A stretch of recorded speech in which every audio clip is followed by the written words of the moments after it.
After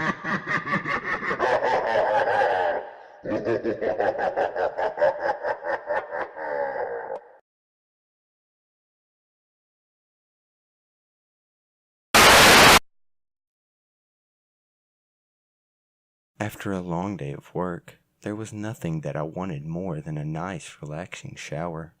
Under the rivulets of water, I felt the stress and tension wash off me. I stepped out of the shower, silently cursing that it was laundry day, and I had no clean towels to dry off with. It really wasn't a big deal. I would drip dry and make sure that I took everything to the laundry the next day. I walked around the bedroom, letting the cool night air circulate over my body, which caused my skin to prickle. It was cold outside, but I expected the house should have been a little warmer. I would have to call utilities and see if there might be a problem with my heating. I didn't want to sit on anything for the fear of soaking it, so I decided I would lay out my clothes for the next day. I stepped into my closet and pulled the cord to turn on the light bulb that hung from the ceiling. There was a brief flash before something was illuminated that I had not prepared for. A man, in one fist, he clenched an old-fashioned straight razor, and in the other hand was a roll of electrical tape and a bag of salt.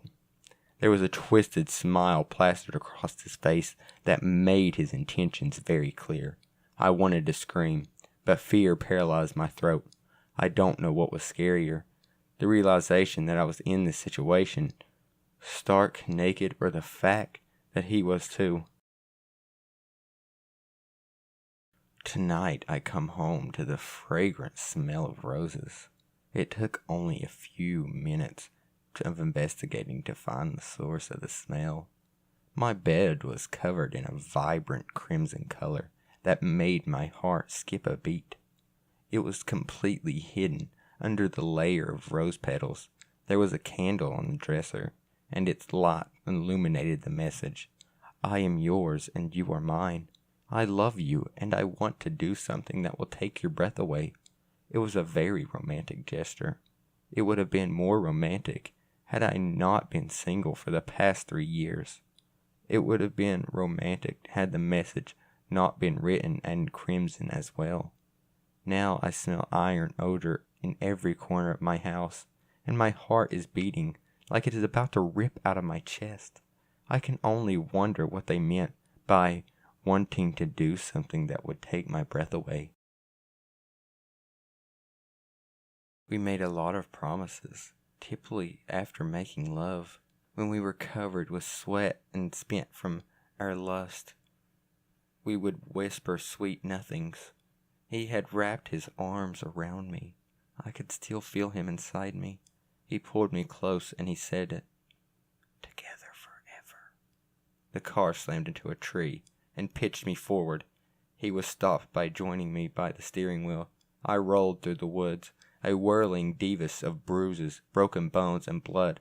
I passed out when I awoke. I was alone. The ambulance must have not seen me and left me behind.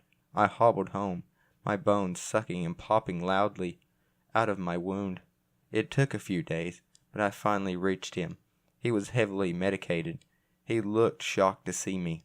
It was my appearance that so profoundly impacted him. My blood had conjugated on my mottled gray skin. The wounds where my bones broke through had not begun to rot.